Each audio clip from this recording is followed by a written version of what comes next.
નમસ્તે દોસ્તો, આપનું સ્વાગત છે ન્યૂઝ ગુજરાતી પર। અહીં અમે તમને રોજની 20 મોટી ખબર આપીશું સરળ ભાષામાં સચોટ માહિતી સાથે। જો તમે છો ચેનલ પર નવા તો તરત જ સબસ્ક્રાઇબ કરો અને બેલ આઇકન દબાવો જેથી દરેક મહત્વપૂર્ણ ખબર સૌથી પહેલા તમને મળે। ચાલો શરૂ કરીએ આજના મુખ્ય સમાચાર। ગુજરાતની વધુ નજીક આવ્યું વાવાઝોડું। અરબી સમુદ્રના ડિપ્રેશનને લીધે ફરી એકવાર આગામી 3 દિવસ ભારે વરસાદ અને વાવાઝોડાની ચેતવણી આપવામાં આવી છે। અંબાલાલ પટેલનું વધુમાં કહેવું છે કે હજુ પણ રાજ્યમાં વધુ 3 દિવસ માવઠાની શક્યતા છે અને 5 નવેમ્બર સુધી કમોસમી વરસાદની આગાહી કરવામાં આવી છે। મધ્ય અને ઉત્તર ગુજરાતમાં કમોસમી વરસાદ પડશે અને દક્ષિણ સૌરાષ્ટ્ર, દક્ષિણ ગુજરાતમાં કમોસમી વરસાદ પડશે। સાથે 7 નવેમ્બરથી રાજ્યમાં ઠંડા પવનો ફૂંકાઈ શકે છે। અરબ સાગરમાં બનેલું ડિપ્રેશન હવે નબળું પડી રહ્યું છે, પણ દરિયાઈ કાંઠાના વિસ્તારોમાં હજી 1 થી 2 ઇંચ સુધીનો હળવોથી મધ્યમ વરસાદ પડી શકે છે। ગેસ સિલિન્ડરના ભાવમાં આજથી 1 નવેમ્બરથી ગેસ સિલિન્ડરના ભાવમાં ફેરફાર થયો છે। 19 કિલો વજનના કોમર્શિયલ સિલિન્ડરમાં ₹4.50ના ઘટાડા સાથે દેશમાં હવે આશરે ₹1750ની આસપાસ મળી રહ્યો છે। બીજી તરફ ઘરેલું વપરાશ માટેનો 14.2 કિલોનો સિલિન્ડર જૂના જ દરે એટલે કે ₹868.50 પર જ યથાવત છે। ગૃહિણીઓને હાલ કોઈ રાહત મળી નથી। તમામ વાહન ચાલકો ધ્યાન આપે। જો તમે ટ્રાફિક નિયમોની અવગણના કરો છો તો આ તમને નાની લાગતી બેદરકારી તમારા ખિસ્સા પર તો ભારે પડી શકે છે। પરંતુ શું તમે જાણો છો કે જો તમે વારંવાર ચલણની અવગણના કરો છો તો તમારું ડ્રાઇવિંગ લાયસન્સ પણ રદ થઈ શકે છે।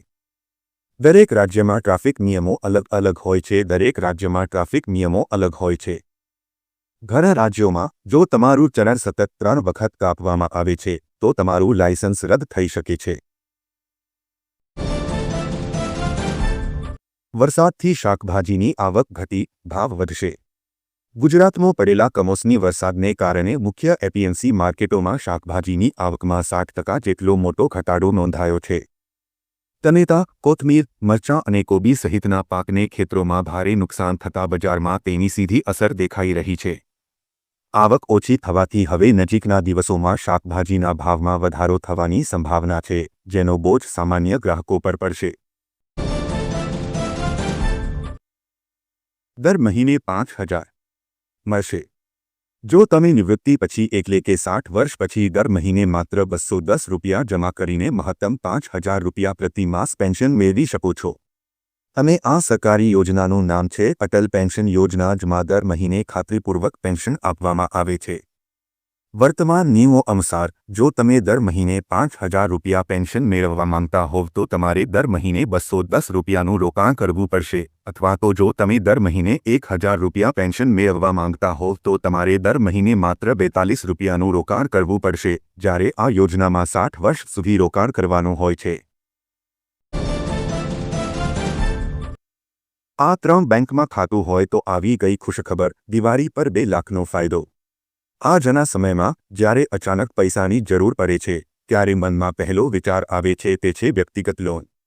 ખાસ કરીને તહેવારો, લગ્ન, શિક્ષણ, ઘરના નવીનીકરણ અથવા તબીબી ખર્ચ દરમિયાન તાત્કાલિક નાણાકીય સહાયની જરૂર હોય છે। આવા ગ્રાહકો માટે દેશની 3 મોટી બેંકો state bank of India, Punjab national bank અને બેંક ઓફ બરોડાએ હવે એક અદ્ભુત સુવિધા શરૂ કરી છે। ખેડૂતો હવે કૃષિ પ્રગતિ એપ્લિકેશન દ્વારા કમોસમી વરસાદથી પાક નુકસાની સર્વે જાતે કરી શકશે। ખેડૂતો હવે કૃષિ પ્રગતિ એપ્લિકેશન દ્વારા કમોસમી વરસાદથી પાક નુકસાની સર્વે જાતે કરી શકશે, કૃષિ વિભાગે માર્ગદર્શિકા કરી જાહેર। રાજ્યમાં કમોસમી વરસાદને કારણે ખેડૂતોને થયેલા પાક નુકસાનના સર્વેની પ્રક્રિયાને સરળ અને ઝડપી બનાવવા માટે રાજ્યના કૃષિ વિભાગે એક મહત્વનો નિર્ણય લીધો છે। હવે ખેડૂતો સરકારી ટીમની રાહ જોયા વિના મોબાઈલ એપ્લિકેશન દ્વારા પોતાના ખેતરની પાક નુકસાનીનો સર્વે જાતે કરી શકશે। આ માટે કૃષિ પ્રગતિ નામની મોબાઈલ એપ્લિકેશનનો ઉપયોગ કરવા માટેની વિગતવાર માર્ગદર્શિકા જાહેર કરવામાં આવી છે। પાક નુકસાનીનો સર્વે ખેડૂતો જાતે કરી શકશે। આ પહેલથી સર્વે પ્રક્રિયામાં પારદર્શિતા વધશે અને વળતર ચૂકવવાની પ્રક્રિયા પણ ઝડપી બનશે। ખેડૂતો માટે કૃષિ પ્રગતિ એપ્લિકેશન દ્વારા સેફ સર્વેની પ્રક્રિયા કૃષિ વિભાગ દ્વારા જાહેર કરાયેલી માર્ગદર્શિકા અનુસાર ખેડૂતોએ પાક નુકસાનીનો સર્વે કરવા માટે નીચે મુજબના પગલાં ભરવાના રહેશે। ખેડૂતોની બેટરી પંપ ખરીદવા 10,000 સહાય. ગુજરાત સરકાર દ્વારા ખેડૂતોના વિકાસ માટે અવનવી યોજનાઓ અમલમાં મૂકવામાં આવે છે, જેમાં ફોર્મ ભરવા માટે મહત્વનો ભાગ આઈ ખેડૂત પોર્ટલ ભજવે છે, જેના અંતર્ગત ખેતીવાડીને લગતી તમામ યોજનાઓનો લાભ મેળવી ખેડૂતોનો સતત વિકાસ હંમેશા વધતો રહે તે માટે ગુજરાત સરકાર દ્વારા અત્યંત પ્રયત્નો કરવામાં આવી રહ્યા છે. યોજનાની મુખ્ય ઉદ્દેશ્ય ખેડૂતોને પાક સંરક્ષણ જીવનથી સુરક્ષિત રાખવા માટે જરૂરી દવા હંટકાવના પંપ ખરીદવા માટે આર્થિક સહાય પૂરી પાડવામાં આવી રહી છે. ખેડૂતો માટે ખેતીના પાકમાં અત્યારે સૌથી વધુ નુકસાન પહોંચાડતા કીટકો અને રોગોનું નિયંત્રણ કરવું એ ખેડૂતો માટે બહુ મુશ્કેલ બન્યું છે. ખેડૂતો માટે એક મોટો પડકાર છે.